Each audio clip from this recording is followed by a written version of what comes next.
कर्ण्यात्मनः पुत्रान् शास्त्र विमुखान् नित्यम उन्मार्गगामिनो विलोक्य समुद्विग्नमनः स राजा चिंतयामास इत्याकरण। ऐसा सुनकर के जब राजा ने ये दो श्लोकों को सुना, किसी के द्वारा पढ़े हुए इन दो श्लोकों को, अनेक संशयोच्छेदी रूप यौवन संपन्ना, तो यह सुनकर के उन्होंने उसकी दृष्टि अपने पुत्रों के ऊपर गई, जो उसके पुत्र शास्त्र विमुख थे, शास्त्र बिल्कुल भी नहीं जानते थे।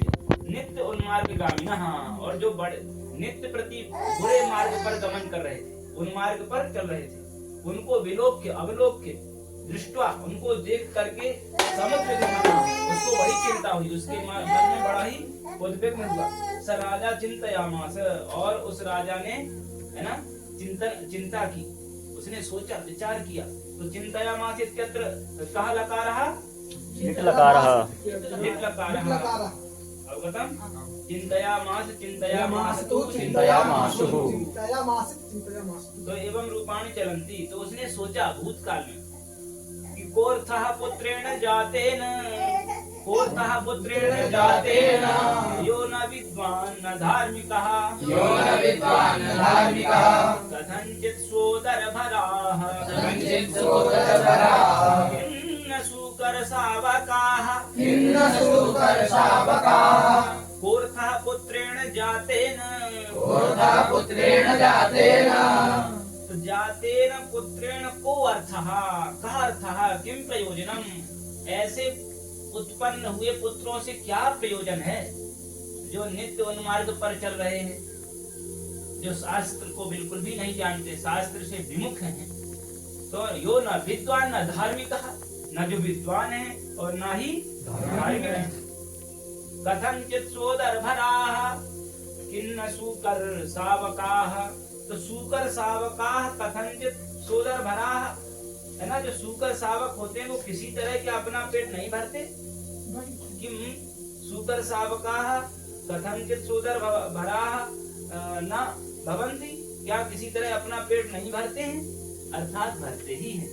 सुअर के बच्चे भी अपना पेट किसी न किसी तरह भर ही लेते हैं। इसी तरह शास्त्र विमुख, है ना, जो धार्मिक नहीं है और विद्वान नहीं है, ऐसे पुत्रों से क्या मतलब।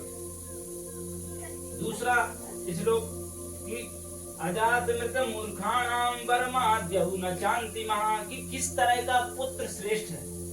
मनुष्य के जीवन में कैसे पुत्र की आवश्यकता है, कैसे पुत्र की सदुपयोगिता है, कि अजातमृत मूर्खाणां वरमाद्यहु न चान्ति महा, अजातमृत मूर्खाणां वरमाद्यहु न चान्ति महा, सकृत दुःख करावाद्यावन्तिमस्तु पदे पदे, सकृत दुःख करावाद्यावन्तिमस्तु पदे पदे, सकृत दुःख करावाद्यावन्तिमस्तु पदे पदे, सकृत दुःख करावाद्यावन्तिमस्तु पदे पदे।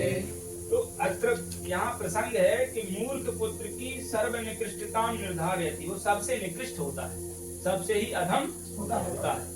तीन प्रकार के यहाँ पुत्रों का वर्णन आया। एक ऐसा पुत्र जो जन्म भी न लिया हो, अजाता न जाता इति अजाता, और दूसरा जो जन्म लेकर मर गया, और तीसरा मूर्ख। इन तीन प्रकार के पुत्रों में वरम आद्यऊ, जो पहले दो हैं, जन्म ही न लिया हो या जन्म लेकर मर गया हो, न चांति महा, वो दोनों श्रेष्ठ हैं, लेकिन अंतिम श्रेष्ठ नहीं है। तीन प्रकार के पुत्रों में जन्म ही न लिया हो, जन्म लेकर मर गया हो, ये दोनों पुत्र अच्छे हैं मूर्ख की अपेक्षा, मूर्ख की तुलना में। सकृत दुःख करावाद्यावन्तिमस्तु पदे पदे, तो आद्यौ सकृत दुःख करऊ, जो आदि पुत्र हैं, पहले जो दो पुत्र हैं, वो एक बार ही दुख देते हैं, लेकिन अंतिमः मूर्खः पदे पदे, है ना, दुख करहा, जो मूर्ख होता है वो पद पद पर दुख देता है। ऐसे काम करेगा कि जो है हमेशा जो है पिता को कष्ट पहुंचे, इसलिए मूर्ख पुत्र जो है अच्छा नहीं होता। और देश वंश जनैकोपि कायवाक्चेतसां चयैः येन नोपकृतः पुंसा तस्य जन्म निरर्थकम् देशवंशजनैकोऽपि देशवंशजनैकोऽपि कायवाक्चेतसाञ्चयैः येन नोपकृतः पुंसा तस्य जन्म निरर्थकम् येन नोपकृतः पुंसा तस्य जन्म निरर्थकम्। तो जन्मनः निरर्थकता कारणानि कथयति। प्रसंग ऐसा है कि हमारा जन्म लेना कब बेकार हो जाता है, कब निरर्थक हो जाता है, कि किन कारणों से हमारा जन्म लेना ही बेकार है। कि येन पुंसा कायवाक् चेतसां चयैः, जिस किसी पुरुष ने काया से, शरीर से, वाक वाणी से, चेतसाम और मन से, इन तीनों के द्वारा ही अपने देश के लिए, अपने वंश के लिए एक भी उपकार नहीं किया, एक भी अच्छा कार्य नहीं किया जिससे हमारे कुल की उन्नति हो और राष्ट्र का उत्कर्ष हो, देश का उत्कर्ष हो, ऐसा कोई भी कार्य नहीं किया। तो ऐसे व्यक्ति का जन्म लेना ही बेकार है। तो जन्म निरर्थकम निष्प्रयोजनम भवति, उसका जन्म बिना फल के कोई प्रयोजन नहीं है ऐसे जन्म।